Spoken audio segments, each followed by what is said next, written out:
تو ایک دو چیزوں کو لے کے آپ بات تو نہیں ایسی کر سکتے صرف لائکس بڑھانے کے لیے آپ فضول بات کو پھیلاتے چلے جا رہے ہیں. فیکچوئل بات کریں. What is fact? اگر فیکچوئل بات نہیں ہے آپ کے پاس تو اس کو ڈسکس نہ کریں. جو سڈن ہارٹ فیلئر ہوا نا، اس استاد کا بھی ہوا، جو ٹیچنگ، یہ ٹیچر کا ٹریننگ سیشن ہو رہا تھا، کوئی بچوں کو نہیں پڑھا رہا تھا، ٹیچرز کے ٹریننگ سیشن میں پڑھا رہا تھا، موٹیویشنل اسپیچ تھی. اس دوران ایک دم سے سڈن ہارٹ اٹیک ہوا. تو سڈن ہارٹ اٹیک کی سب سے بڑی وجہ وہ فیملی ہسٹری ہوتی ہے. ان کا نہیں مجھے پتا کیا معاملہ بنا، لیکن یہ فیملی ہسٹری ہوتی ہے. دل بڑا ہوتا ہے تو خاص ایج تک بندہ جاتا ہے. اور دوسری وجہ انڈائگنوزڈ ہیلتھ کنڈیشنز ہوتی ہیں. کئی چیزیں جسم میں چل رہی ہیں وہ نہیں دیکھی گئی. جائیں آپ جا کے لپٹ پروفائل کروائیں اپنا، پتہ چل جائے گا اتنا جو جمع ہوا ہے گند خون کی نالیوں میں، تو خون نے پھنسنا ہی ہے اور کیا کرے گا. جائیں جا کے کرائیں 8 گھنٹے کی بھوک کے بعد. ساروں کو میری ایک ایڈوائس ہے، لپٹ پروفائل کا ٹیسٹ کروائیں، آپ کو اندازہ ہو جائے گا کیا کھا رہے ہیں آپ. تو یہ جو میں آپ سے بات کی، اس کو ٹیسٹ نہیں کرنا چاہیے. نبی پاک صلی اللہ تعالیٰ علیہ وسلم نے ارشاد فرمایا، and it's a very thought provoking حدیث. آپ صلی اللہ علیہ وسلم نے ارشاد فرمایا، میں تم میں 2 عظیم چیزیں چھوڑے ہوئے جا رہا ہوں. ایک قرآن مجید جو نور ہے، ہدایت ہے، گائیڈنس ہے، اور ایک میرے اہل بیت. میں تمہیں اپنے اہل بیت کے بارے میں اللہ سے ڈراتا ہوں. میں تمہیں اپنے اہل بیت کے بارے میں اللہ سے ڈراتا ہوں. میں تمہیں اپنے اہل بیت کے بارے میں اللہ سے ڈراتا ہوں. 3 times. جب قرآن مجید میں سب کچھ ہے، ہر خشک اور تر چیز کا بیان ہے. یہ زمین سے لے کے اوپر آسمان تک جو کچھ بھی ہے، یہ خشک ہے یا تر ہے، اور ہر چیز کا بیان قرآن میں موجود ہے. تو پھر اہل بیت کا ذکر کیوں کیا گیا؟ اس لیے کہ قرآن اگر تھیوری ہے تو اہل بیت کی زندگی پریکٹیکل ہے. آپ صبر و شکر کی بات پڑھتے ہیں نا، آپ دین کی سربلندی کی بات پڑھتے ہیں، آپ حق کی خاطر سب کچھ قربان کر دینے کی بات پڑھتے ہیں، آپ ہجرت کی بات پڑھتے ہیں، آپ یہ پڑھتے ہیں کہ اگر سامان بھی نہیں ہے اور تعداد بھی کم ہے لیکن حق پر ہو تو جیت تمہاری ہے. آپ یہ بھی پڑھتے ہیں کہ نماز ہر حال میں پڑھنی ہے، کسی صورت قضا نہیں کرنی. آپ یہ بھی پڑھتے ہیں کہ دور کا یزید اگر سامنے آ جائے تو ڈٹ جانا ہے. یہ سب پڑھتے ہیں نا، یہ سب سنتے ہیں نا. آؤ میں کربلا میں یہ سب کچھ آپ کو دکھا دیتا ہوں. پڑھنا سننا ضروری ہے، لیکن جب عملی طور پہ کوئی پریکٹیکل آ جائے.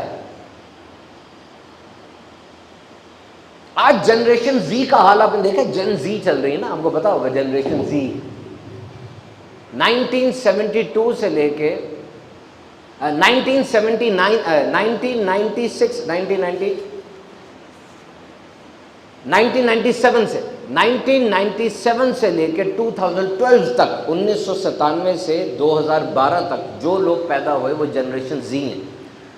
اور 2013 سے جو پیدا ہونا شروع ہوئے وہ جنریشن الفا ہیں. یہ تقسیم کاری کی گئی ہے مختلف اسٹیٹسٹکس کے لیے. اب جو لوگ پیدا ہو رہے ہیں ان کا مقابلہ روبوٹ سے ہے. یہ دور ایسا ہے کہ مشین ہم سے پوچھتی ہے کہ ثابت کرو تم انسان ہو تب میں ویب سائٹ کھولوں گی. وہ بندہ اٹھا کے نا پھینک رہا ہے چیز نیچے، کہتا 10 سال سے میں نے تجربہ حاصل کیا، 20 سال سے میں نے پڑھا، اور اب مشین 2 منٹ میں مجھ سے زیادہ اچھا بنا کے دے دیتی ہے. Artificial intelligence, you are becoming redundant. تو نوجوان نا کنفیوز ہے آج کا. ایک تو یہ چیلنجز آ گئے کہ کیسے میں آگے بڑھوں گا، اور دوسرا یہ کمر تک نہیں، یہ گردن تک سوشل میڈیا میں ڈوبا ہوا ہے.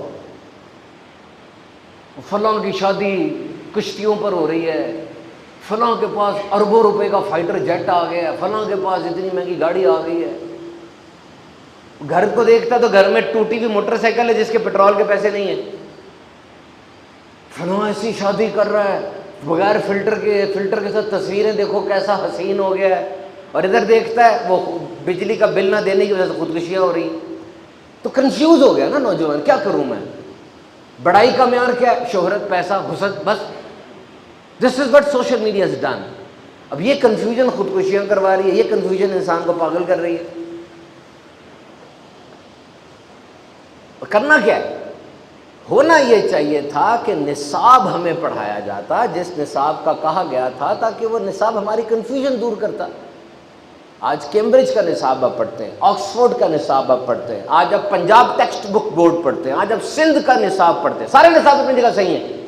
نصاب بنانے والا عام استاد نہیں ہوتا، استادوں کا بھی استاد ہوتا ہے، لیکن ایک نصاب جو نبی برحق صلی اللہ تعالی علیہ وسلم نے فرمایا تھا، he advised that, he instructed us that whatever you will teach, don't forget these three things. I'm your prophet sallallahu alaihi wasallam, and I'm going to advise you that your children must learn these three things compulsory. اہم ترین کر دو ان تینوں چیزوں کو۔ Number 1 اپنے نبی کی محبت ان کو سکھاؤ، نمبر 2 قرآن سکھاؤ، نمبر 3 میرے اہل بیت کی محبت ان کو سکھاؤ، میرے اہل بیت کی محبت ان کو سکھاؤ۔ teach them the love of holy prophet's family. میں تم سے کوئی اجرت نہیں مانگتا مگر اپنے اہل بیت کی قرابت کی محبت ان کو سکھاؤ، ان کو سکھاؤ، ان کو حضرت علی رضی اللہ تعالیٰ عنہ مولا کائنات کے بارے میں سکھاؤ، ان کی شجاعت، ان کے کردار، ان کے علم کے بارے میں بتاؤ۔ حضرت علی نے فرمایا پوچھو، میں کھڑا ہوں جو مجھ سے پوچھتے، قرآن کی ہر آیت کے بارے میں پوچھو، میں بتاؤں گا دن میں نازل ہوئی ہے، رات میں نازل ہوئی ہے، میدان میں نازل ہوئی ہے، پہاڑ میں نازل ہوئی ہے۔ حضرت علی کا دیدار عبادت، حضرت عثمان غنی ٹکٹکی باندھ کر دیکھتے رہتے تھے ان کے چہرے کی طرف۔ کیوں دیکھ رہے ہیں؟ سرکار نے فرمایا اس کی زیارت کرنا عبادت ہے، حضرت علی کا ذکر عبادت۔ فرمایا امام الانبیاء نے جس کا میں مولا اس کا علی مولا ہے، شان بتاؤ ان کو۔ مرحب خیبر سے نکلا تھا، that was the last and final victory، ابھی تک کی آخری وکٹری وہی تھی نا خیبر کی، مرحب تھا۔ اور عمر بن عبد ود ایسا بندہ تھا، کتاب میں نے پڑھا 1000 جنگجوؤں سے اوپر مانا جاتا تھا اس کو، کہ 1000 بندے کے برابر ہی ہے، ایک بار میں اڑا کے رکھ دیا دونوں کو۔ یہ شان ہے مولا کائنات کی۔ بتاؤ اپنے بچوں کو یہ ہیروز ہیں، یہ تمہارے ہیروز ہیں، ان کو سمجھاؤ، ان کو سیدہ کائنات کی عظمت کے بارے میں بتاؤ، بطول شہزادی کونین رضی اللہ تعالیٰ عنہ کی عظمت کے بارے میں بتاؤ، جن کے والد امام الانبیاء، جن کے شوہر مولا کائنات، اور جن کے بیٹے جنت کے سردار ہیں۔ شان ایسی ہے کہ ان کے کچن میں جنت کے کھانے اترتے ہیں، اور عاجزی ایسی ہے کہ اپنے ہاتھ سے جاروب کشی کرتی ہیں، صفائی کرتی ہیں، اور جب چکی چلاتی ہیں ہاتھوں میں ورم آ جاتا ہے، جب مشک اٹھاتی ہیں پانی والی تو گردن کے اندر نشان پڑ جاتے ہیں۔ نبی برحق سے عرض کی یا رسول اللہ صلی اللہ علیہ وسلم کوئی باندی اگر مل جائے، فرمایا نہیں باندی نہیں ملے گی، تمہیں تسبیح فاطمہ دے دیتے ہیں، 34 بار اللہ اکبر پڑھ لو، 33 بار سبحان اللہ پڑھ لو، 33 بار الحمدللہ پڑھ لو۔ لو سارے ذرا سوچو کہ یہ تسبیح فاطمہ جب بی بی فاطمہ تو زہرا کی زبان اقدس سے ادا ہوتی ہوگی تو کیا شان ہوتی ہوگی۔ آج چیلنج کرو نا اپنے آپ کو، نماز پڑھ کے بھاگ جاتے ہو، نہیں پڑھتے تسبیح، چیلنج کر کے بیٹھا کرو کہ آج جب نماز پڑھوں گا تسبیح فاطمہ بیٹھ کے پڑھوں گا، کیونکہ جب شان بڑی ہے تو قربانی بھی بڑی ہوتی ہے، رتبے ملتے ہیں تو قربانی بھی تو بڑی ہوتی ہے نا۔ سکھاؤ اپنے بچوں کو، سیدہ کا اسوہ سکھاؤ۔ بتایا اپنے بچوں کو بی بی خدیجہ الکبریٰ رضی اللہ تعالیٰ کے بارے میں، پہلی وہی اتری ہے، نبی پاک کا قلب اتھر لرز رہا ہے، فرمایا مجھے اپنی جان کا ڈر ہے، یہ زوجہ ہیں، بیوی ہیں، موٹیویشنل سپیچ کرتی ہیں، کہتی ہیں یا رسول اللہ صلی اللہ علیہ وسلم آپ کا رب تو نہیں آپ کو رسوا ہو کرے گا، آپ تو رشتہ داروں کی مدد کرتے ہیں، آپ تو حاجت مندوں کے ساتھ اچھا سلوک کرتے ہیں۔ دیکھا لو ان بٹوین دا کپل۔ نبی برحق شوہر نامدار، آپ فرماتے ہیں کہ ختیجہ جیسی میری کوئی بیوی نہیں ہے، جب سب نے جھٹلایا ختیجہ نے مجھے اپنایا، ختیجہ نے اپنے مال کے ذریعے میری مدد کی۔ بتاؤ اپنے بچیوں کو بی بی عائشہ صدیقہ رضی اللہ تعالیٰ عنہ کے بارے میں۔ عرض کرتی ہیں یا رسول اللہ میں جنت میں بھی آپ کی زوجہ رہنا چاہتی ہوں۔ فرمایا یہ رتبہ چاہتی ہے تو یاد رکھ کل کے لیے کھانا بچا کے نہیں رکھنا، یہ ہمارے گھر کی یہ ریت نہیں ہے، اور جب تک پیوند نہ لگ جائے کپڑے کو فارغ نہیں سمجھنا۔ بتاؤ ان کو ان کو بتاؤ امام حسن کے بارے میں، اہل بیت ہے، 35 حج پیدل کیے انہوں نے، 2 مرتبہ سارا سامان گھر کا دے دیا، 3 مرتبہ آدھا کیا آدھا دے دیا. کیا شان تھی امام حسن کی. اور ان کو بتاؤ امام حسین کے بارے میں، امام حسین کے بارے میں ان کو بتاؤ. They lost everything in Karbala. Karbala میں ان کا سب کچھ چلا گیا، لیکن ایک چیز نہیں گئی، کیا؟ ایمان، unshakable belief. وہ پہاڑ کی طرح کا ایمان ہو نہیں گیا، اس کو بچایا. دنیا میں بڑا رتبہ ملے نا تو پھر اتنی بڑی قربانی ہوتی ہے. حضرت امام حسین رضی اللہ تعالیٰ عنہ کے اس وقت میں روئے زمین پر امام حسین کے لیول کا بندہ کوئی نہیں تھا. جتنا بڑا رتبہ تھا اتنی بڑی قربانی ہوئی. اور یہ کچھ لوگ ہوتے ہیں ان کی ذات کے اندر یہ ضروری ہوتا ہے، وہ پھسل جائیں تو پھر سب کچھ پھسل جاتا ہے. ان کا پھسلنا سب پورے سسٹم کو اڑا کے رکھ دیتا ہے. تو امام حسین رضی اللہ تعالیٰ کے بارے میں بتاؤ. نبی پاک صلی اللہ علیہ وسلم کی کیسی شفقتیں تھی. فرمایا حسن اور حسین جنتی نوجوانوں کے سردار ہیں. حسن اور حسین دنیا میں میرے 2 پھول ہیں، اور اب پھول کی طرح ان کو سونگھتے تھے اور سینے سے لگایا کرتے تھے. دیکھو واقعہ کربلا تو 15 دن میں مکمل ہو جاتا ہے. تو جن کی زندگی کا یہ 15 دن والا چیپٹر اتنا زبردست ہو، قربانی کی ایسی لازوال داستان ہو کہ ہر کلچر اس کی مثال دیتا ہے، تو ان کی پوری زندگی کتنی زبردست ہوگی. امام حسین کی ولادت ہوئی. امام الانبیاء نبی برحق صلی اللہ علیہ وسلم نے رائٹ کان میں اذان دی اور لیفٹ کان میں تکبیر پڑھی، اور 7ویں دن نام حسین رکھا، اور اپنے منہ مبارک سے گٹھی جھوٹی کر کے آپ کے مبارک میں ڈالی. کین یو امیجن سعادت کیسی ہے. تو بظاہر تو یہ صرف ایک بات تھی، کیا کہ مجھ سے بیعت کر لو. کوئی اتنا ڈیفیکلٹ کام نہیں لگتا یہ، بیعت کر لو بس. لیکن یاد رکھیں یہ نا باتیں اور ہوتی ہیں، یہ روزمرہ کے کام ہوتے ہیں، کھانا پینا سونا جاگنا، یہ ڈپینڈ کرتا ہے. دیکھیں سب سوتے ہیں، لیکن نبی پاک صلی اللہ علیہ وسلم جو آرام فرماتے ہوں گے تو ان کا آرام فرمانا ان کا آرام فرمانا ہے، ان کے خواب بھی وہی ہیں.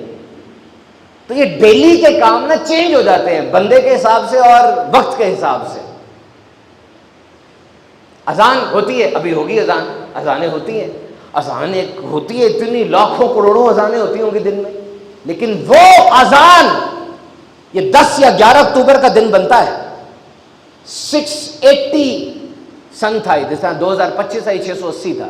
10 یا 11 اکتوبر 10 محرم کو فجر کے وقت جو امام علی اکبر نے اذان دی تھی فجر کی، اس اذان کا کیا مول ہوگا. بچے تو فوت ہوتے ہی ہیں، یہ سارے چلڈرن ہاسپٹل ہے، ماں باپ کے سامنے بچے فوت ہوتے ہیں، جائیں روز کوئی نہ کوئی واقعہ تو ہوا ہوتا ہے، اتنا بڑا اسپتال ہے، اور ہر فوت کی ماں باپ پہ اثر ڈالتی ہے. لیکن جو سوچو امام حسین کے ہاتھ میں 6 ماہ کے علی اصغر ہے، پیاسے ہیں، گلے میں باپ کی آنکھوں کے سامنے تیر لگا، چھوٹا سا بچہ جھجری لے کے فوت ہو گیا ہوگا. اور جب ان کی ماں رباب نام تھا ان کا، ان کے پاس بچے کی لاش گئی ہوگی. انٹینسٹی ہے نا. اور یہ بھی دیکھو کہ پہلے آپ شہید ہو جائیں اور پھر آپ کے بعد سب شہید ہو، یہ ایک بات ہے، لیکن سارے کزنز رشتہ دار بیٹے وہ آنکھوں کے سامنے شہید ہوں اور پھر آپ نکلیں. یہاں کسی کی جوان موت ہو جائے، وہ باپ غشی آ رہی ہوتی ہے اس کو پوچھتے بھی کون بابا ہے، سارے جنازے کے راستے گرتا رہا، اسی کا تو بیٹا شہید ہوا ہے. تو سلام نہیں میرے حسین پر. اپنے ہاتھ سے علی اکبر کا لاشا اٹھایا، اپنے ہاتھ سے علی اصغر کا لاشا اٹھایا، اور پھر کیسے بانگ پن کے ساتھ، کیسی توڑ کے ساتھ ہتھیار سجا کے میدان کربلا میں آئے. اور کیا کہا ہے، سٹینڈرڈ پہ کمپرومائز نہیں کیا. تو یہ روزمرہ کے کام خاص بن جاتے ہیں. تو آج دنیا میں دیکھ لیں بیان بازی کی جاتی ہے، بیان بازی کی جاتی ہے. آج بھی دنیا میں آپ دیکھ لیں کچھ لوگ ہیں ایسے جن کا بیان آ جائے تو پوری جیو پالیٹکس بدل جاتی ہے نا. ایک بیان وہ دے دیں، اسٹاک مارکیٹ کریش کر جاتی ہے. اس ایک بندے کا بیان جنگیں لگوا دیتا ہے، اس ایک بندے کا بیان جنگیں چھڑوا دیتا ہے، ایسے لوگ ہیں۔ تو اس دور میں یزید جو تھا وہ بھی بڑا کلیور تھا، بڑا چلاک تھا، اس کو پتا تھا کہ گھر گھر جاؤں، علاقہ علاقہ جاؤں، سب کی بیعت لوں، ایک تو بات یہ ہے، اور دوسری بات یہ کہ امام حسین کی بیعت لے لوں، وہ ایک ہی سٹیمپ کافی ہو جائے گی۔ لیکن امام حسین کیسے یس کرتے اس کو، وہ یس مانگ رہا تھا نا، 3 حرف یس کہہ دیں، کیسے یس مانتے اس کو؟ وہ ذات پہ یس نہیں تھا، یس کہنے کا مطلب تھا ذات بھی یس اور یزید کی ساری حرکتیں بھی یس۔ تو کیسے کہہ دیتے؟ وہ تو پروٹیکٹر تھے، ان کے گھر میں دین نازل ہوا ہے، ان کو تو ڈیوٹی اسائن کی گئی تھی، تم نے بچانا ہے اس دین کو، خالص رکھنا ہے، اور ساری کتابیں کھلی ہوئی ہیں آپ کے سامنے، جو مرضی پڑھ لیں، جس مرضی اسکول آف تھاٹ کی کتاب پڑھ لیں۔ یزید کون تھا؟ یہ بدکردار آدمی تھا، اس کے دور میں نمازیں قضا ہوئی، حرام کاری کو رواج ملا، سود کو اعلانیہ رواج ملا، بہن بھائی کی شادی کو رواج دیا اس نے مدینے پہ خروج کر دیا تھا، 700 صحابہ کو شہید کیا، 3 دن مسجد نبوی کے اندر گھوڑے باندھے، نمازیں نہیں ہوئی۔ اب ایسے بندے کو امام حسین یس کریں؟ Not possible, not possible. تو یزید امام حسین کو ہرڈل سمجھتا تھا، یزید امام حسین کو تھریٹ سمجھتا تھا، اسے پتا تھا کہ اگر یہ نہیں مجھے بیعت کریں گے تو مجھے اپنی گیم کرنے کا موقع نہیں ملے گا، میں کھل کے کھیل نہیں سکوں گا۔ ہوتا نا کوئی بندہ، کیونکہ امام حسین جیسا پاک باز وہ صبر نہیں کریں گے میری ان حرکتوں پہ۔ اور سب سے بڑی بات کہ خولی، شمر، ابن سعد، یہ پوری ٹیم ہے جو پلاننگ جنہوں نے کی ہے، یہ جب یہ حرکت کر کے آئے، کیوں انعام و اکرام سے نوازا، کیوں سزا نہیں دی؟ things are there۔ نبی پاک صلی اللہ تعالی علیہ وسلم کے نواسے ہیں، فیملی ہے، سمجھو اس بات کی گریوٹی کو سمجھو، ہمارے ہیروز ہیں۔ اتنا بڑا کارنامہ ہوا کہ پوری دنیا میں، آج 2025 کی بات کر رہا ہوں میں، دیکھو دنیا کی طرف، دیکھو ذرا ایک طرف دنیا کی طرف، کیا رول چل رہا ہے دنیا میں اس وقت؟ یہی رول چل رہا ہے نا کہ طاقت ہے تو سب کچھ ہے، حق وہی ہے جب طاقت ہے، یہ کہا جا رہا ہے۔ امام حسین کی بات نے سکھایا، سمجھایا، طاقت سچ نہیں، سچ بڑی طاقت ہے۔ تمہاری تعداد کم ہے، تمہارے پاس سامان بھی نہیں ہے، لیکن تم حق پر ہو، ڈٹ جانا، تاریخ تمہیں یاد رکھے۔